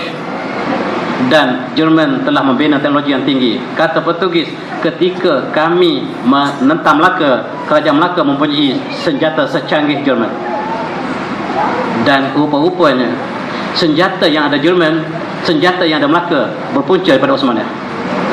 Itulah kekuatan umat Islam ketika itu. Umat Islam bukan jatuh kerana senjata, tetapi kota Melaka tidak rubuh, tapi kota Melaka dirubuhkan daripada dalam. Pengkhianat yang sentiasa berlaku dalam sejarah Melayu. Kita lihat kapal yang terbesar di dunia ketika itu. Ini kapalnya, namanya Mandi Berendam, kapal Sultan Mansur Shah yang digunakan untuk ke Istanbul. Kapal ini sangat-sangat besar. Dia langgar kapal Portugis hancur. Dalam sejarah Portugis, kapal yang sebesar ini dia langgar, dia tak sedar pun ada kapal Portugis di bawah. Subhanallah. Tapi orang Melaka hilang jati diri. Mereka bina kapal Portugis, mereka lupa kapal mereka. Dan mereka bina kapal Portugis yang kecil, dan mereka bangga kepada pelancong dan tunjukkan bahawa Melaka pernah dijajah oleh Portugis. Tidak ada bangsa yang lebih hina pada ini. Kita tak pernah melihat sejarah keagungan. Inilah kapal yang berlayar ke seluruh dunia, namanya Mandi Berendam. Ada dalam semua sejarah, secara mutawatir dilaporkan dalam sejarah Melayu. Bahkan dalam filem Melayu pun, Piramli pun ada satu lancang yang besar yang menggambarkan kehebatan kerajaan ketika itu. Yang ini berlayar ke seluruh dunia. Gambar ini gambar yang asal, yang dimodified, dilukis kembali. Sejarah kapal ini boleh kita baca banyak dalam sejarah Melayu. Dan dia digambarkan oleh Portugis.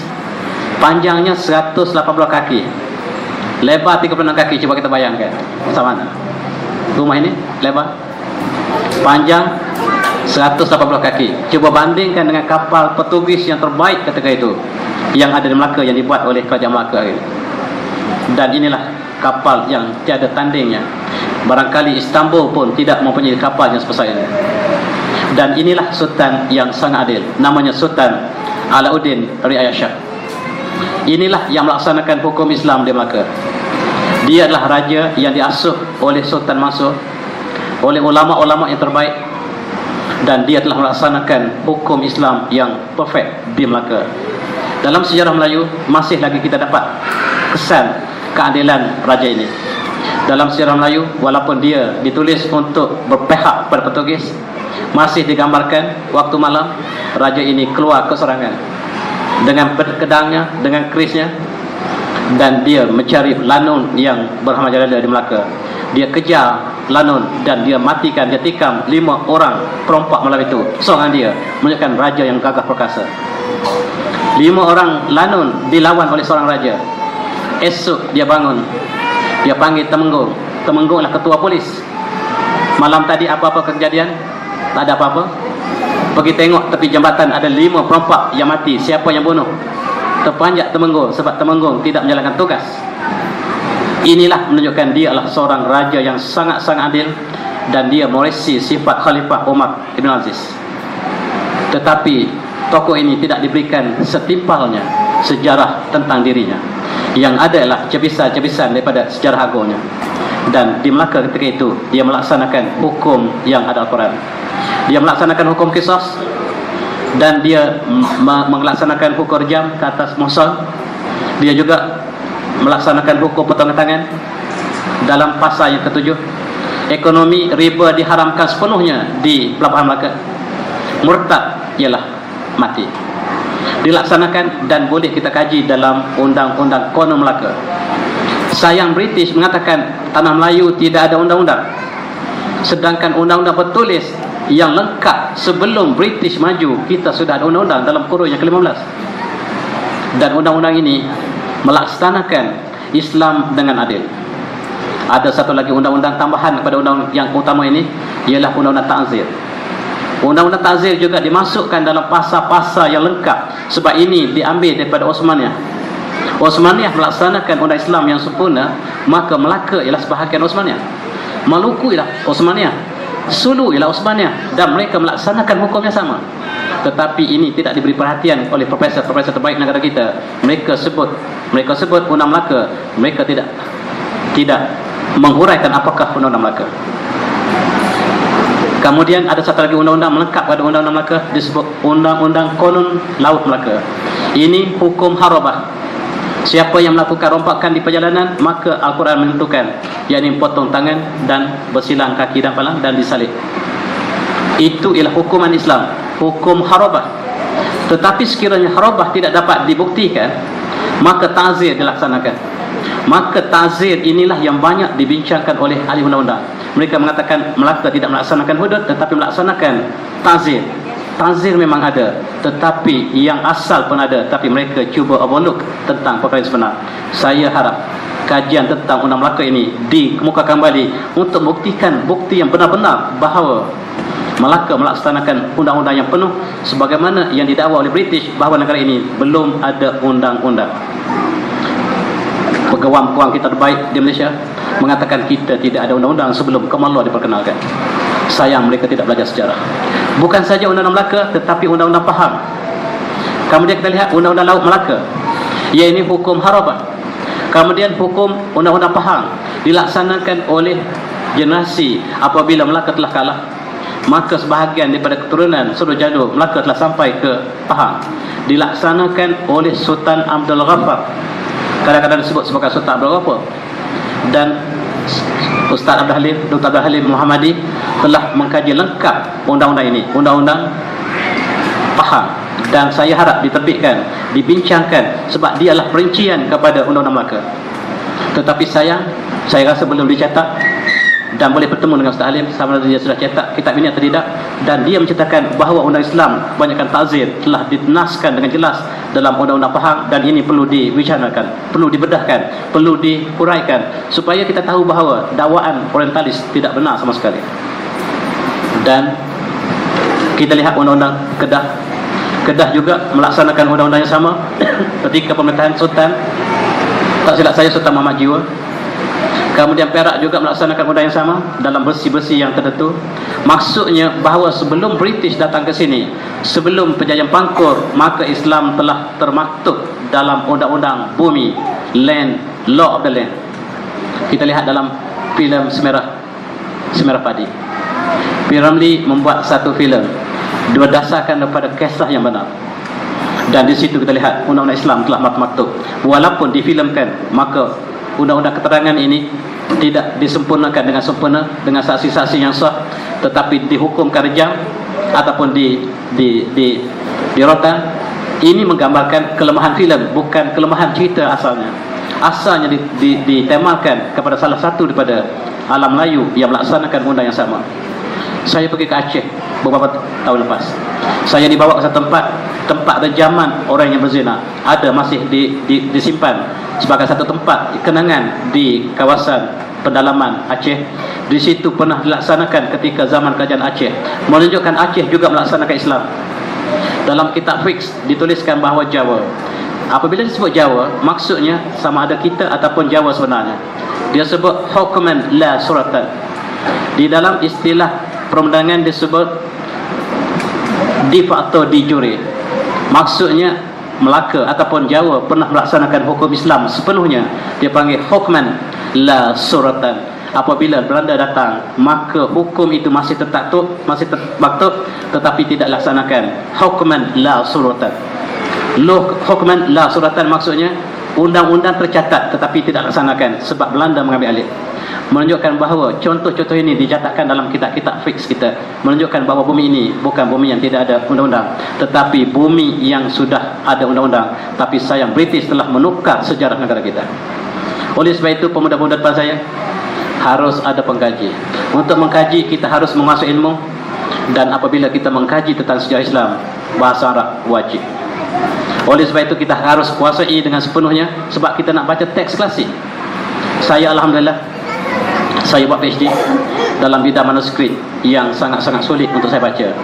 Saya baca manuskrip yang belum ada titik, bukan ada baris, tidak ada titik, nun dengan te dengan be sama saja. Dan kita harus jangkakan apakah bacaannya. Dan itulah tulisan Algebra yang pertama. Algebra pertama ditulis pada tahun 800 Mesir, dan dia masih dapat dikaji. Dan itulah bentuk manuskrip yang pernah saya kaji. Dan saya sangat berminat dengan kajian ini. Dan tulisan buku saya lebih kepada kajian yang berdasarkan pada manuskrip yang asli, walaupun kadang-kadang saya juga merujuk pada tulisan moden.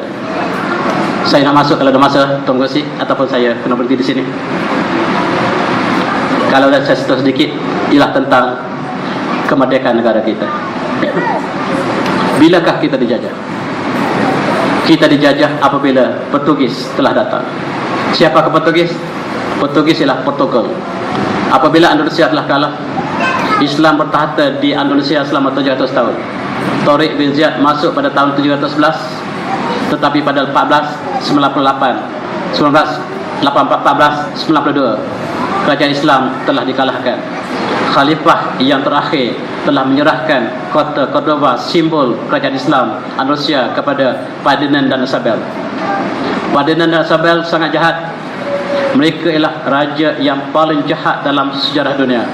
Mereka membunuh 5.6 juta umat Islam di Spanyol hanya sebab mereka Islam. Dan mereka dibunuh sebab mereka Islam. Selepas jatuhnya kerajaan Islam, maka di Spanyol tidak ada seorang pun Islam selepas pemerintahan kerajaan Ferdinand dan Isabel. Dan di Malaysia, Isabel selalu digembarkan Isabella. Ini telah menggambarkan raja yang paling kejam dalam sejarah dunia. Firaun tidak sekejam itu. Firaun yang membunuh kanak-kanak lelaki ketika zaman Mesir, Nabi Musa membiarkan anak-anak perempuan dihidupkan. Tetapi Isabel membunuh yang lelaki, yang perempuan, yang kecil, yang besar, yang tua dan muda. Habis umat Islam, dibunuh 5.6 juta umat Islam. Tetapi sejarah tidak pernah dicatatkan. Dalam buku saya memberanikan mencatatnya, tapi sampai sekarang tidak ada lagi mereka yang membantah. Cukup malang apabila Islam telah dikalahkan di Spanyol, maka Portugal ialah sebahagian pada Indonesia. Dia sangat dendam kepada Islam. Dia belayar dan dia minta supaya Ahmad Ibn Majid, seorang ahli peraya Portugal Islam, membawa dia ke sebelah timur. Dia tahu adanya India daripada tulisan Al-Biruni, sebab Al-Biruni menulis buku bertajuk Tahqiq Malil Hind, buku yang menceritakan India. India maksudnya kita. Oleh sebab itu, bila kita baca buku Al-Biruni, dia sebut India, ada kemungkinan India dimasukkan adalah kita, sebab kita dipanggil India Timur dalam sejarah Islam. Dan oleh sebab itu, Portugis datang ke India, dan nasib malang India telah berlaku. Ini ialah Syekh Malabari, Syekh Zainuddin Al-Malabari, yang menulis Fathul Mu'in yang kita baca kitab fiqh sampai ini. Dia menulis At-Tuhfah Al-Mujahidin. Apakah kontennya? Kontennya menyeru seluruh umat Islam di India bersatu jihad terhadap Portugis, sebab Portugis datang dengan membawa bala yang cukup besar. Buku dalam bahasa Arab diterjemahkan.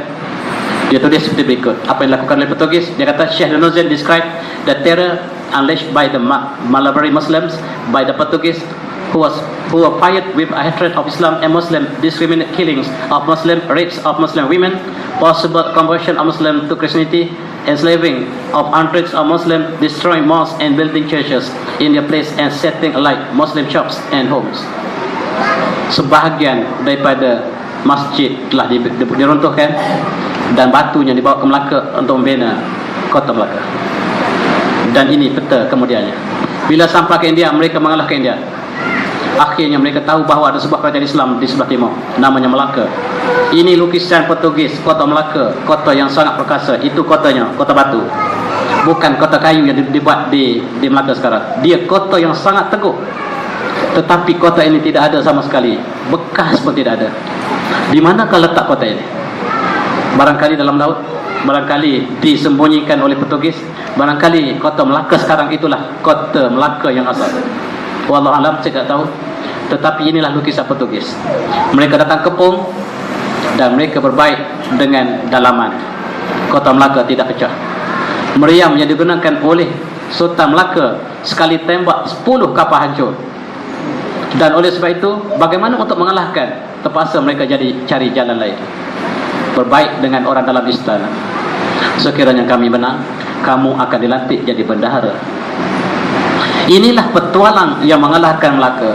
Sama juga seperti kerajaan Ming. Kota Ming tidak pernah runtuh. Tembok besar Cina, Ming, Islam tidak runtuh, tapi runtuh sebab tentera belot. Sejarah telah berulang. Orang Melayu selalu belot kepada perjuangan, dulu, kini dan selamanya.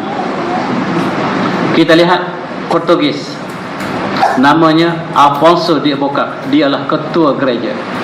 Dia juga komandan perang. Dia dihantar untuk menghancurkan Islam sebelah timur. Islam di Spanyol telah hilang dan mereka sangka Islam telah lupus di dunia. Mereka dapat mengetahui bahawa Mesir ialah bumi Islam. Lalu mereka ingin ke Mesir dan menghancurkan Islam. Tetapi dia apabila sampai ke Tanjung Berharapan, dia diberitahu bahawa kerajaan Islam besar bukan di Mesir tetapi di Melaka. Dia datang ke timur, hancurkan India, kemudian terus ke Melaka. Melaka harus dihapuskan sebab Melaka ialah bandar yang terbesar di sebelah timur, pelabuhan yang terbesar, lebih besar daripada China. Sejarah telah berlalu dan mereka telah mengalahkan Melaka. Mereka merampas senjata orang Melaka seperti ini. Ini senjata orang Melaka yang tidak dipunyai oleh Portugis. Namanya berbagai nama, semuanya senapang yang menakutkan. Inilah senjata yang dirampas. Alfonso dalam sejarah Portugis mengatakan senjata yang kami rampas ialah sebanyak 3,000 seperti itu. Kami rampas sebuah meriam yang tak pernah dipunyai oleh siapa-siapa.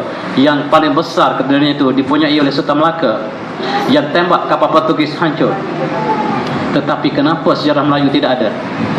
Sejarah Melayu berbeza dengan Portugis, dan sejarah Melayu ditulis oleh Tun Sri Lanang. Tajuknya Suratul Salatin, dan dia diisytiharkan buku karya agung Melayu seluruh dunia. Yang isytiharnya UNESCO. UNESCO ialah musuh Islam. Oleh sebab itu dia tidak akan iktiraf buku yang menentang Barat. Buku yang bersama Barat inilah yang dinobatkan sebagai buku karya agung Melayu. Tun Sri Lanang. Ketika orang Islam Osmaniyah berpakat dengan seluruh umat Islam dunia melancarkan jihad apabila Melaka diserang oleh Portugis. Portugis menguasai Melaka, maka Melaka, Portugis di Melaka hampir kalah apabila Osmaniyah bersama dengan Aceh, bersama dengan Riau, bersama dengan Aceh, bersama dengan Maluku, bersama dengan Sulu untuk menyerang Melaka. Tetapi pengkhianat Melayu telah berlaku. Johor, kerajaan Johor, Riau, Lingga menjadi pengkhianat kepada perjuangan Islam. Perdana Menteri Johor namanya Tun Sri Lanang. Dia adalah Sultan yang merintah ketika itu di Johor. Kerajaan ini namanya kerajaan Johor, Lingga, Pahang, Riau, telah menjadi pengkhianat perjuangan Islam. Mereka bersama dengan Portugis menyerang kembali tentera Islam. Dan oleh sebab itulah Tun Sri Lanang tak pernah mengakui tentang kehebatan tentera Melaka. Dia mengatakan Melaka sangat lemah dalam strategi.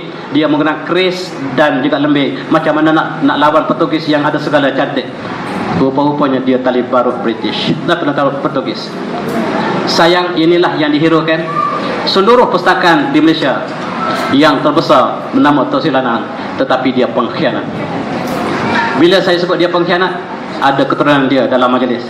Bangun, datuk kami lah hero negara. Dan saya kata, anda kata adalah benar, saya kata tidak salah. Sebab saya merujuk pada manuskrip yang terkenal ataupun yang otentik. Dan di manakah rujukan anda? Hujah lawan hujah.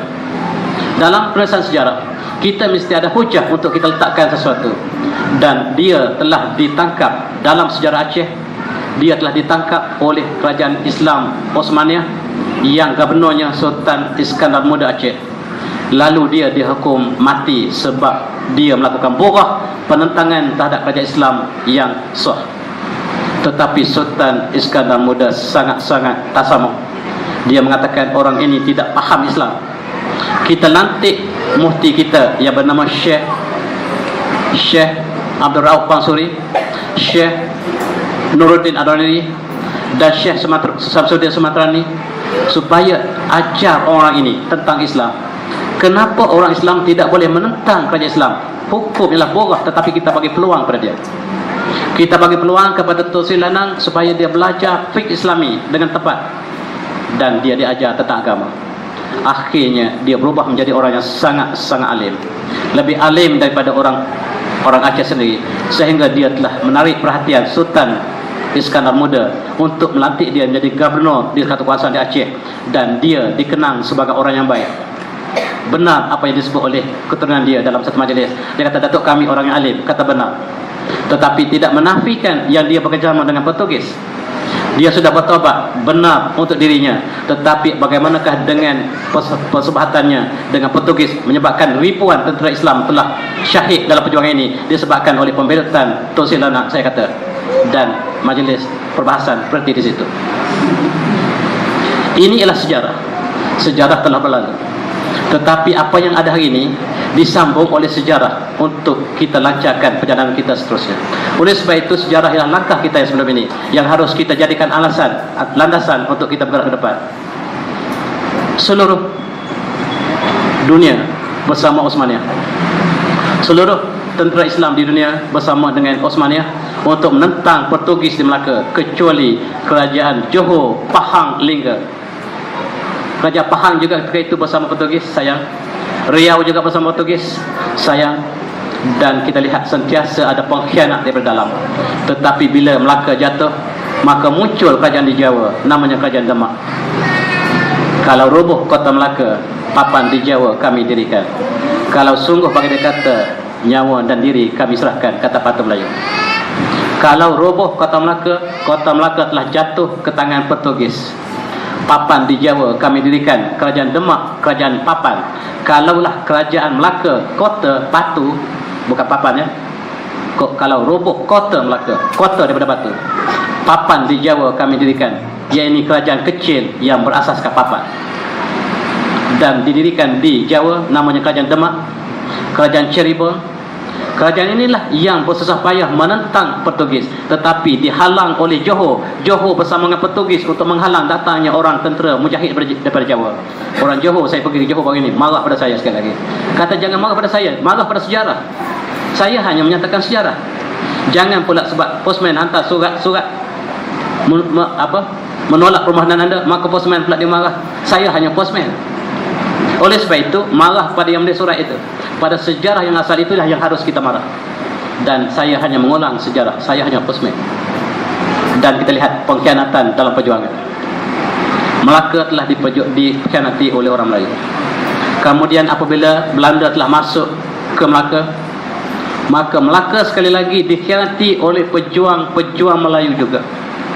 Belanda telah menguasai Melaka. Mereka ada VOC, yang Syarikat Melayu, Syarikat Hindia Timur. Syarikat Melayu maksudnya, syarikat yang ditubuhkan di alam Melayu, yang dikuasai oleh Belanda, dikuasai oleh Barat, dan sehingga mereka menjadikan ekonomi untuk menjajah. Asalnya kapitalisme berubah menjadi kolonialisme, dan mereka menjajah negara. Sebab kapitalisme berakhir dengan penjajahan negara. Hari ini kita ada penjajahan ekonomi, sebab mereka tidak berminat untuk jajah negara lagi. Sekarang jajah ekonomi. Di mana ada Coca-Cola, di mana ada Starbucks, maksudnya negara itu telah dijajah oleh ekonomi Yahudi. Itu simbol Yahudi dalam negara. Hatta di depan kota Mekah pun ada Starbucks, maksud Mekah pun telah dijajah oleh Yahudi. Kenapa? Sebab kerajaan Saudi ditubuhkan oleh Yahudi. Sejarah belum ditulis, saya berani menuliskan dalam buku Turki sekali lagi bahawa kerajaan Saudi ditolong oleh Amerika, British dan juga Yahudi untuk mendirikan sebagai hadiahnya Hotel Hilton diletakkan depan Masjidil Haram. Sebagai balasannya, di Madinah ada hotel Yahudi yang bernama Intercontinental. Di bawah hotel-hotel yang besar di sekeliling Mekah, kebanyakannya hotel Yahudi. Namanya berbagai-bagai nama, tetapi semuanya rangkai Yahudi. Syarikatnya base di Amerika, tapi jangan baca Amerika, baca Yahudi. Mekah telah dikelilingi oleh Yahudi. Dan syarikat kapitalisme bermula di sini. VOC ialah syarikat yang menawar Melaka. Asalnya syarikat perniagaan, tetapi menjadi kuasa kolonial selepas mereka telah kuat. Dan yang berjuang ialah namanya Raja Haji. Raja Haji berjuang mengumpulkan seluruh kekuatan yang pada masa ini Riau yang tadi menentang kerajaan Islam, dia telah terbalik. Riau pula memperjuangkan Islam, dipimpin oleh raja mereka nama Raja Haji. Tetapi dia dikhianati oleh tenteranya sendiri, dan dia kalah ke tangan Belanda di Teluk Ketapang. Sebelum dia mati, dia tulis surat ini. Kita dengar surat dia tulis. Dia berdoa kepada Allah, sekiranya perjuangan aku ini benar, surat yang aku tulis ini biarlah sampai dibaca oleh setiap anak Melayu. Dan surat dia tulis seperti ini. Dia kata, pada hari ini tanggal 19 Rejab bersamaan 17 Jun di Tanjung Palas Teluk Ketapang, inilah warkah yang kutulis. Warkah ini kutulis di atas sejadah menghadap kiblat dalam keadaan berwuduk setelah selesai solat dan doa panjang untuk sekalian umat Melayu. Al-Quran di sebelah kananku, kitab Dalil Al-Khairat di sebelah kiriku, badik pusaka di pinggangku. Sungguh demikian, aku amat menyadari bahawa terdapat di kalangan armada perang Melayu yang aku satukan dan pimpin ini, terdapat golongan Melayu yang menjadi musuh dalam selimut, berwajah Melayu berhati Belanda. Usahlah ditanya bagaimana aku mengetahui, kerana tahu di angin terulai apabila Allah menghendaki terjadi satu perkara, maka tiada siapa pun dapat mengelaknya.